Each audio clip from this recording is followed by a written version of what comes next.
Que el Señor esté con todos ustedes. Proclamación del Santo Evangelio según San Mateo.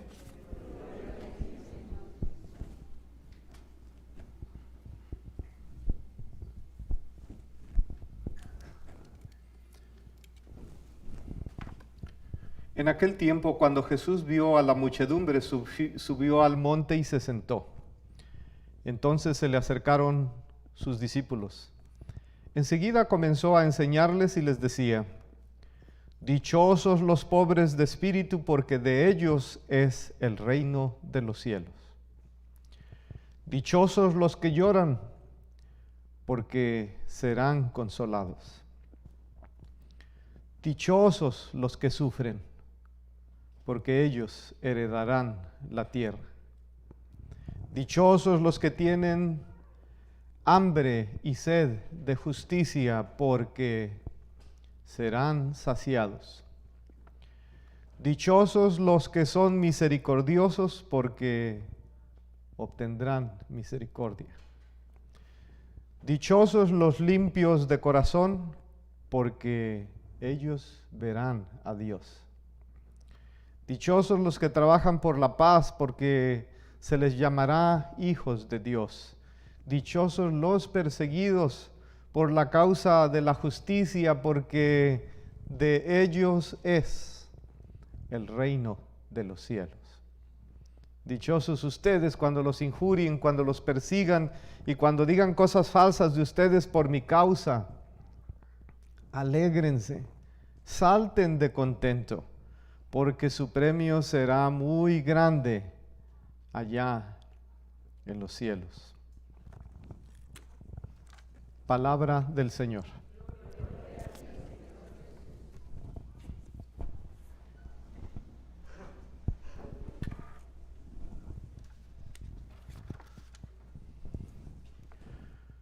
Había una vez dos hermanos que vivían en un pueblo y eran muy malos, tenían muy mala fama, porque andaban en malos pasos. Y eran conocidos y tenían muy mala reputación. Habían acumulado una gran fortuna, pero la habían acumulado gracias a sus malvadas artimañas. Cuando murió uno de los hermanos, el otro hermano se puso muy triste porque pues nunca habían ido a la iglesia y no iba a haber funeral, ¿verdad? Entonces se enteró el hermano de que por ahí había una iglesia que tenía una campaña, estaba en construcción, y dice: voy a ir a hablar con el padre de esa iglesia. Fue y le dijo: padre, como sabe, mi hermano y yo nunca hemos asistido a la iglesia, ni sabemos nada de la Biblia, y supongo que habrá oído el chisme sobre nosotros, pero padre, a mí me encantaría celebrar el funeral de mi hermano, a pesar de que tenemos muy mala reputación. Y como usted necesita muchos fondos, padre, si yo le doy una donación, usted celebraría el funeral de mi hermano, pero ¿sabe qué, padre? Yo le puedo dar una buena donación si usted dice en la homilía que mi hermano era un santo. Y el padre dice: ay, Dios mío, ¿verdad? Necesito los fondos. Y el padre le dijo: trato hecho, yo voy a decir que su hermano era un buen santo, era un santo, pero me tiene que dar la donación por anticipado. Y le dio la donación por anticipado, ¿verdad? Así como $1,000,000, algo así, o de pesos. Y entonces llegó el día del funeral. Entonces la iglesia estaba abarrotada, pero la gente había ido más por curiosidad para ver qué decía el padre, qué puede decir el padre por este hombre malvado, ¿verdad? Iban más por curiosidad a la iglesia. Entonces ya empezó el día, ¿verdad? Empezó la celebración y todo muy bonito, los cantos, servicios, lecturas bíblicas. Y en la homilía el pastor pronunció una larga letanía de todas las fechorías que aquel individuo había hecho egoísmo, avaricia, corrupción, mujeriego, bebedor, y el otro hermano estaba bien enojado. Sentado en la primera banca empezó a sudar y a ponerse nervioso, pues el párroco parece que no estaba cumpliendo lo pactado. Después de 10 minutos de denigrar a su hermano, el pastor concluyó la homilía diciendo: sí, amigos, este hombre era un desastre y un perfecto estafador, pero comparado con su hermano era un santo.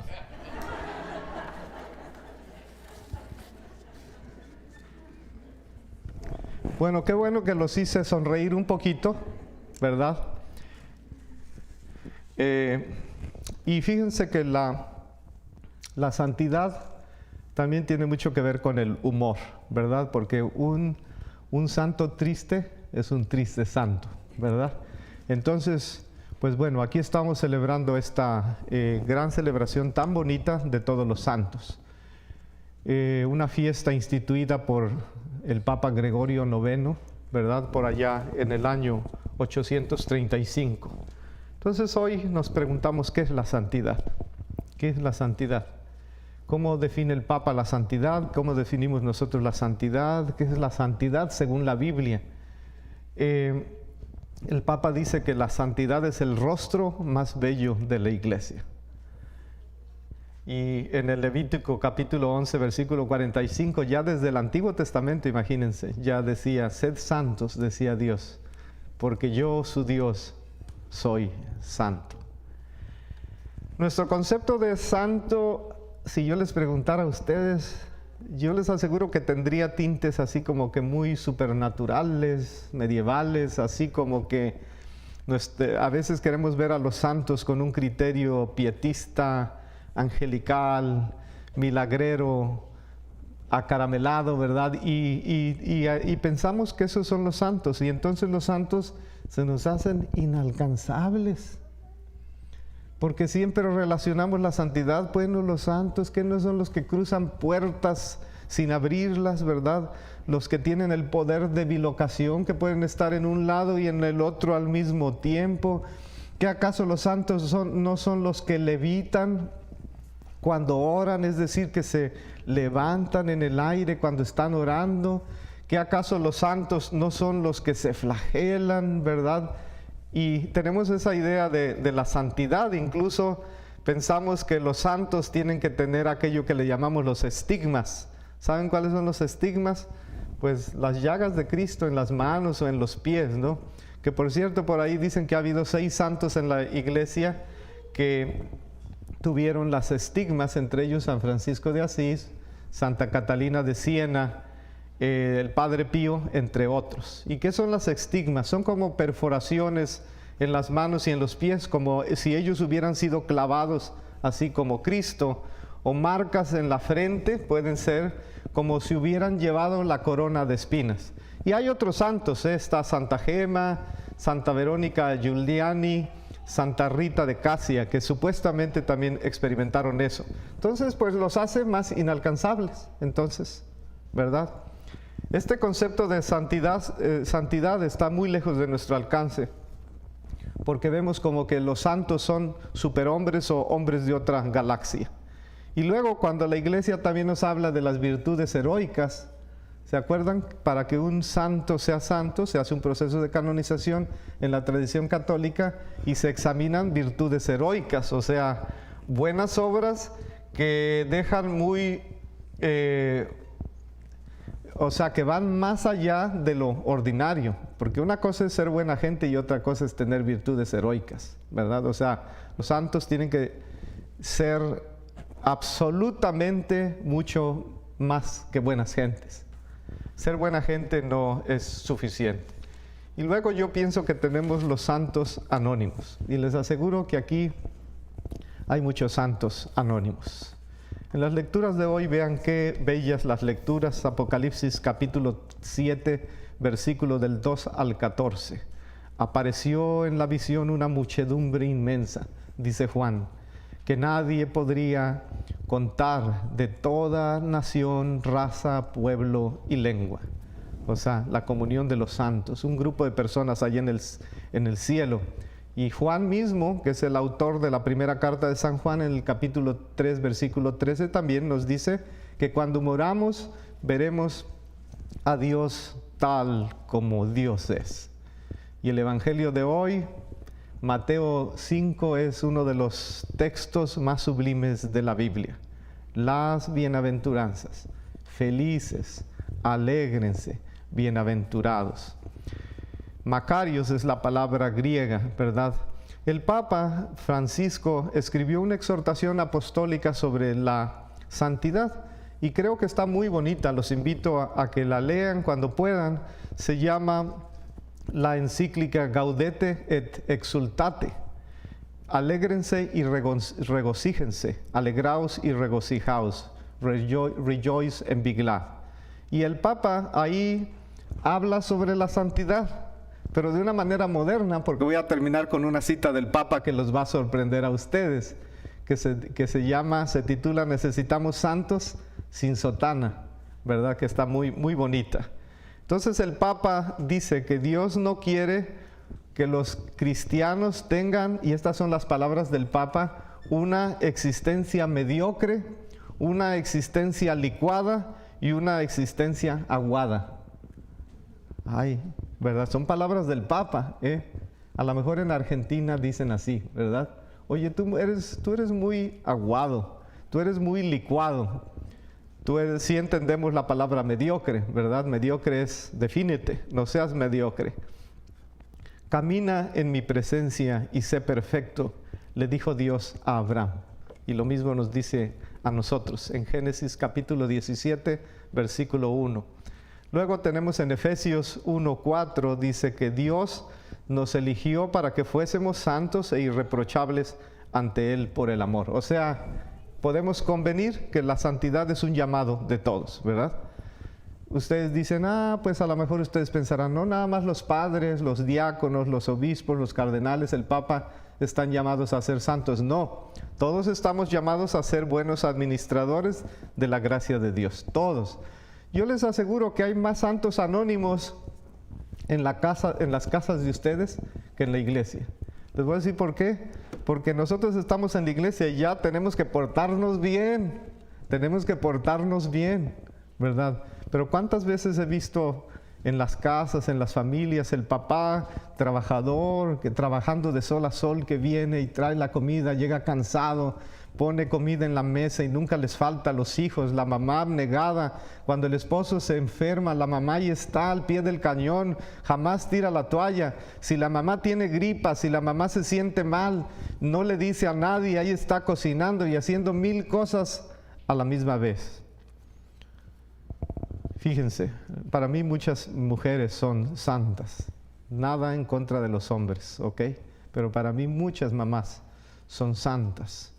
Dice la carta a los Hebreos en el capítulo 12, versículo 1, tenemos una nube tan ingente de testigos, es decir, un grupo grande allá en el salón de la fama, no de los futbolistas, sino en el salón de la fama del cielo. Ahí están los nombres inscritos. Ellos nos alientan a no detenernos en el camino. Ellos nos estimulan a seguir caminando hacia la meta. Y entre ellos, ya sabemos, ¿verdad? Entre esos santos está la mamá, está la abuelita, está la tía, están otras personas que no han sido canonizadas y a las cuales el Papa Francisco les llama la clase media de la santidad. La clase media. Muchos de ustedes ya no tienen a sus mamás, ¿verdad? Y cuando nos referimos a nuestras mamás, que decimos mi Santa Madre, ¿verdad? Que está en el cielo. Yo les podría contar muchas anécdotas de mi mamá también. Yo pienso que mi mamá, aunque no es canonizada oficialmente por la iglesia, pero yo pienso que mi mamá era una mujer santa, sin ninguna duda. Lo comprobé muchas veces en mi vida. El libro del Apocalipsis nos habla de las almas de los degollados por causa de la palabra de Dios, o sea, de los mártires. Apocalipsis capítulo 6, versículo 9. Así es que podemos decir que hoy sentimos las buenas vibras de todos los santos, de la abuelita que ya está en el cielo, de la tía que ya está en el cielo, del tío, del hermano, de la hermana, de todos los que nos dejaron un buen legado, pero también de los grandes. Así es que yo no le tengo miedo al cielo, no me tengo miedo a morir, porque sea que ahí me voy a encontrar a mis grandes héroes, a los grandes personajes, a la Madre Teresa de Calcuta, que está allá, al Papa Juan Pablo II, que está allá, a San Francisco de Asís, a San Juan de la Cruz, a San Ignacio de Loyola, que son mis favoritos, pero también me voy a encontrar a mi madre, a mi abuelita, a seres queridos, y ustedes también, ¿verdad? A otros santos que nos rodean, nos guían, nos conducen, nos protegen, nos sostienen. Para ser santos no es necesario entonces ser obispos o ser sacerdotes o ser religiosos o ser religiosas, porque el Papa dice: cuando sientas la tentación de enredarte en tu debilidad, levanta los ojos al crucifijo, busca una crucecita por ahí cuando sientas que estás cayendo en la tentación y dile: Señor, soy un pobrecillo, pero tú puedes realizar el milagro de hacerme un poquito mejor este día. Pero cuídense ustedes de los falsos santos, aquellos que se creen santos, aquellos que tienen una obsesión por la ley, aquellos que tienen una fascinación por mostrar sus conquistas personales, aquellos que son narcisistas, aquellos que dicen: yo soy el mejor, yo soy inteligente, yo soy el mejor en el planeta. Cuídense de la ostentación en el cuidado de la liturgia y de la doctrina y prestigio de la iglesia. Y en ese sentido, cuando digo de la ostentación en el cuidado de la liturgia, me refiero a la misa. Aquí todo podría ser perfecto, ¿ok? Podríamos tener la misa más bonita, sin errores y todo perfectamente bien organizado. Pero si cuando saliéramos allá afuera desconocemos a nuestro hermano, no trabajamos por la justicia social, creamos problemas, entonces lo que hicimos aquí se convierte en mera maroma y teatro, ¿verdad? Idolatría, porque lo tenemos que practicar allá. Cuídense de los falsos profetas.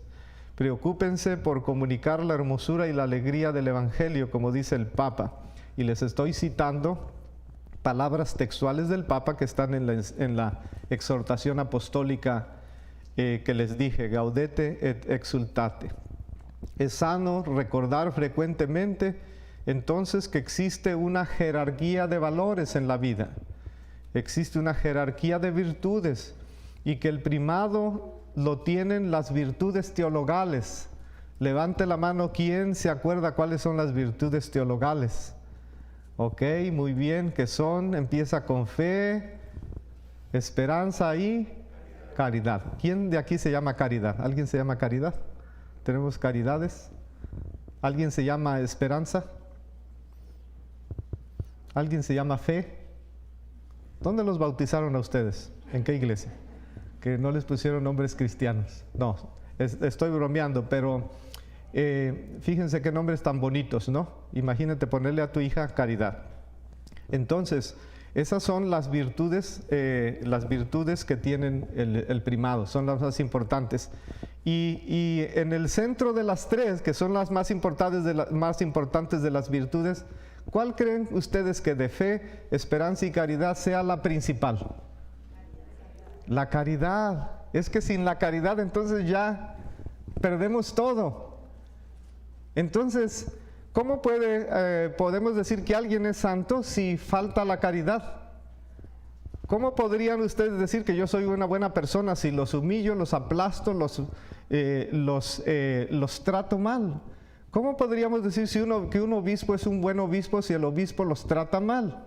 ¿Cómo podemos decir que un párroco es un buen párroco si el párroco se siente como el centro del universo y humilla a la gente tratando de corregirlos en absolutamente todo? O decirles: no quiero que vengas a mi iglesia. A ver, aquel niño está llorando, sálganse por favor. Es un ejemplo, ¿verdad? Entonces, si falta ese principio de la caridad, perdóneme, Padre, pero eso no es santidad. Perdóneme, señor obispo, pero eso no es santidad. Perdóneme usted que es dirigente de un grupo, pero eso no es caridad y no es santidad. ¿Se acuerdan ustedes de aquella canción de Arjona? ¿Verdad? Que decía, en mi barrio la más religiosa era doña Carlota. Hablaba de amor al prójimo y me ponchó 100 pelotas. Entonces, ¿verdad, doña Carlota? Si hay alguien aquí que se llama Carlota, nada en contra de usted, es un ejemplo. Ese nombre está en la canción, ¿verdad? Pero era la historia de una viejecilla que iba mucho al templo y que cuando veía jugar a los niños les ponchaba sus pelotas, ¿verdad? Y eso hizo que él sintiera que la religión, ¿verdad?, no tuviese sentido. Tristemente él llegó a esa conclusión. El que ama ha cumplido el resto de la ley, dice San Pablo, porque la plenitud de la ley es el amor. Toda la ley se cumple en una sola frase y en eso nosotros vamos a ser juzgados por Dios. Amarás a tu prójimo como a ti mismo. Y Santa Teresita del Niño Jesús decía, yo pasaré mi cielo haciendo el bien en la tierra. Qué excelente, ¿no? Yo pasaré mi cielo haciendo el bien en la tierra. Es decir, no necesito ya estar en el cielo, ya aquí voy a empezar a trabajar duro. Entonces, bienaventurados los pobres de espíritu.